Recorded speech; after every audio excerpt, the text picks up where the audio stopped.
today's Money Minute 75. I am back for another video. Guys, this is a different kind of video from me today. It's not a kind of video that I've done before, so I'm looking forward to seeing how it'll all be once I put it all together. But this is a different kind of video from me. I saw a post on Instagram the other day there, where Instagram had a vote for the 50 worst football kits of all time. And I mean, the one that won it was an absolute shocker, to be honest. I think it was, is it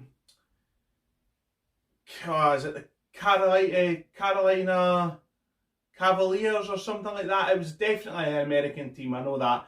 But that kit was absolutely stinkingly shocking. So what I thought was, I was going to come here and I was going to do my opinion, the worst Scottish top flight football kits in my lifetime. So this is football kits that obviously I've seen during my time following Hibs. Obviously Hibs are in there as well.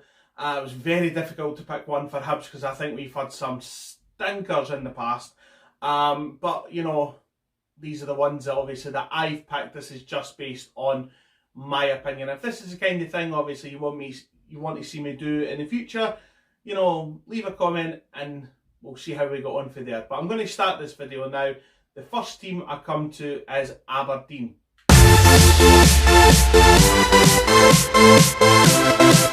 So, Aberdeen kit, it's no nice, let's be honest. The kit, it kind of reminds me of the old, do you remember the Man United kit 3 years ago? It was the reversible one, where one side was white and black and the other side was black and gold. It kind of reminds me of that. To be honest, it's just something that I really didn't like. It looks horrible. It looks tacky. It's just, yeah, it's a kit that I personally didn't like. So that's Aberdeen. The next one is Celtic.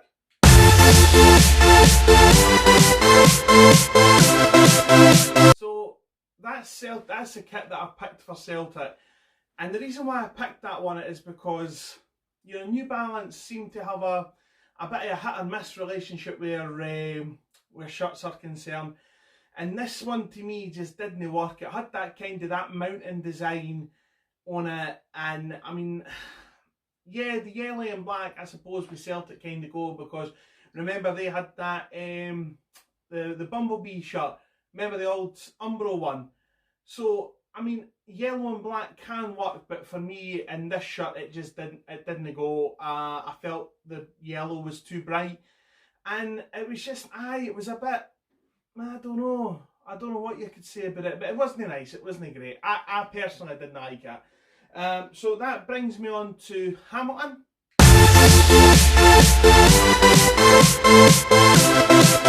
See, I actually found finding a kit for Hamilton really hard, because Hamilton actually, Adidas being their kit supplier, Hamilton's kits have actually been no too bad.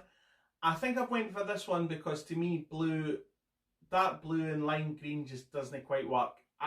It's not a kit that I like. I mean, as I say, they've had some really good ones in the past, but that's the one that I plumbed for Hamilton. Next one, that brings me on to Hearts.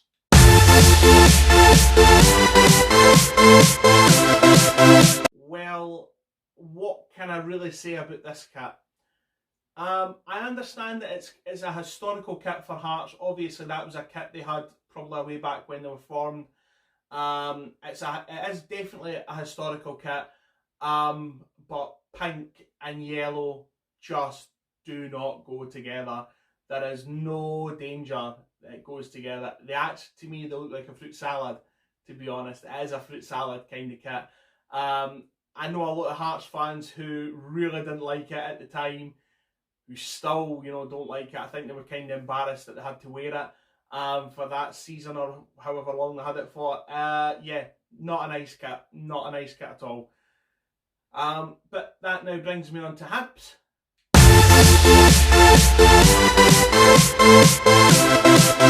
Right, that brings me on to Hibs.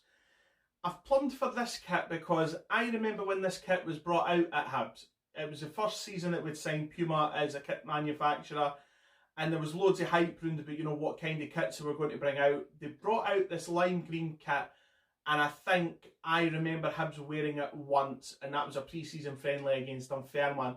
We didn't wear it the rest of the season.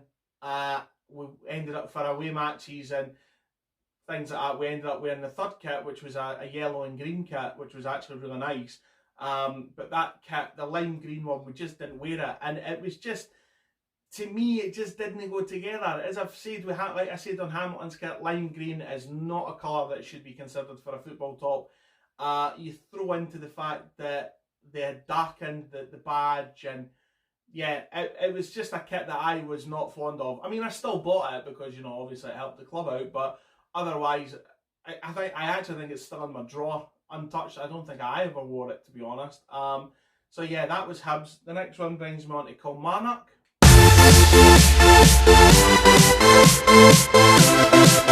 Right, Kelly's kit was a wee bit hard as well because, you know, the kit that they're currently wearing, there's nothing strictly speaking wrong with it. I just think it's different from the norm. You know, obviously Kilmarnock have always been known as having blue and white stripes. Whereas this one, it's just the single colour. It's a really dark blue. I personally didn't like it. It's like, I don't know if you all remember, but remember when Hibs done it, we had that kit that came without the white sleeves? And I know a lot of Hibs fans at the time didn't like it because it obviously wasn't green and white. The sponsor took away from it, and yeah, to me, I think the feeling is kind of mutual with the Kilmarnock supporters just now, because again, it's just, you're so used to seeing them wearing blue and white stripes. But again, that's just me. That brings me on to Lovingston.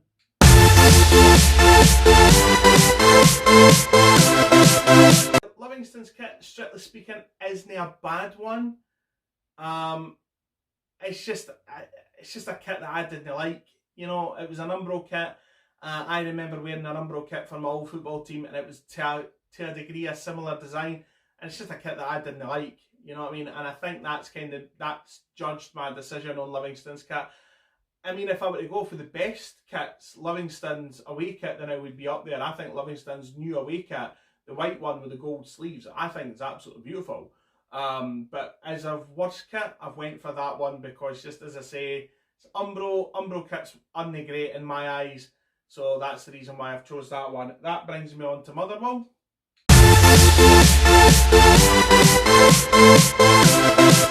You see, Motherwell's kit again isn't a bad one, and I actually had a hard time finding like a really a nice Motherwell kit. I think the reason why I went for this one is because it's got the sash on it. I think, to be honest, I mean, the way that it is, any kit that's got the sash on it, you open yourself up to a wee bit of debate, in my opinion. Do you know what I mean? I just didn't like kits that have got sashes on it, to be honest. It's nothing to do with anything political or anything like that before anybody jumps on me. I just personally didn't like it. I didn't like kits that have got sashes on it, so that's the reason why I plumbed for that kit from Motherwell. That brings me on to Rangers.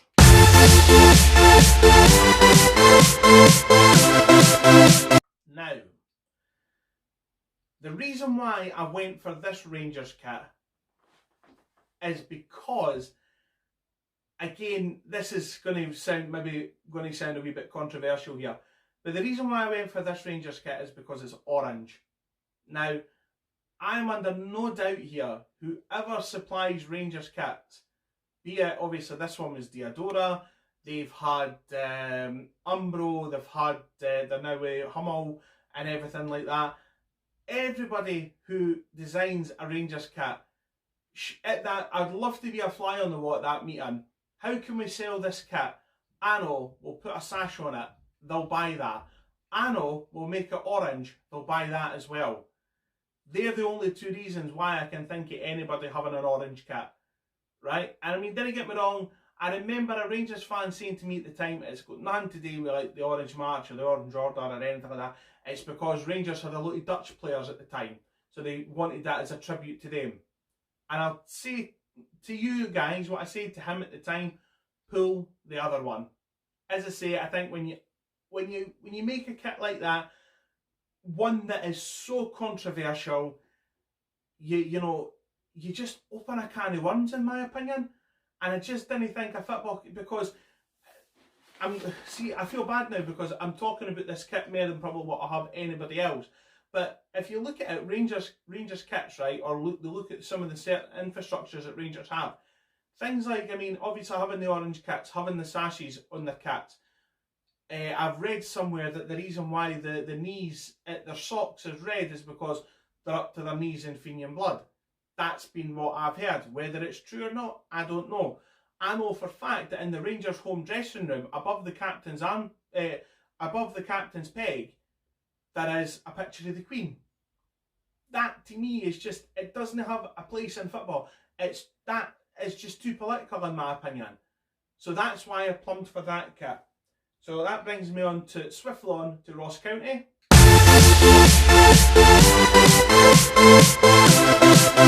Ross County's kit, kind of similar, yeah. I just think it looks too much like a Union Jack. The design of it is okay, but the colour scheme unfortunately just doesn't work. And as I say, somebody had mentioned it to me at the time when they released that kit, that it looked like a Union Jack, and as soon as they said that to me, I couldn't see anything else other than a Union Jack. So that's the reason why I've picked that kit. That brings me on to St Johnstone.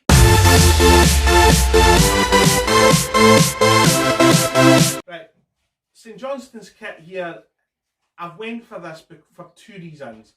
One, the sponsor is absolutely horrendous. In fact, no, there's more than two reasons. One, the sponsor is just absolutely horrendous.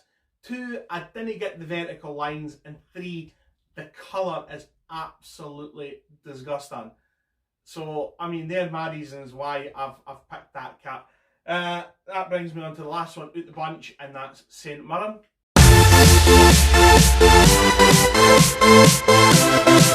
Okay, so the last of the bunch is St Mirren. And what I want to know, when they were designing that kit, A, who done it, and B, were they drunk? Because they've got that kind of shredded design where it starts off yellow and goes up to black and white. The sponsor just takes up the whole centrepiece of the kit, and it just doesn't work for me. It's an absolute eyesore in my opinion. And I know St Mirren, so to speaking, you know, they've had some kind of out there kits in the last couple of years. That to me, that one there just takes absolute cake. So guys, that's my opinion of the worst SPL kits. If I had to pick an absolute number one worst kit out of them all, I'm stuck for two. I'm stuck for St Mirren, and I'm stuck at Rangers as well. They two for me are the two worst ones out of them, because it's for the reasons that I've put out there.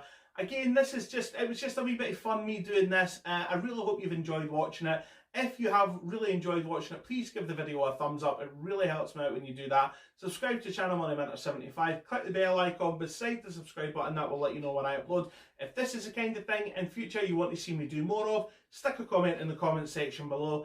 And yeah, I'll just see you next time for my next video. Goodbye.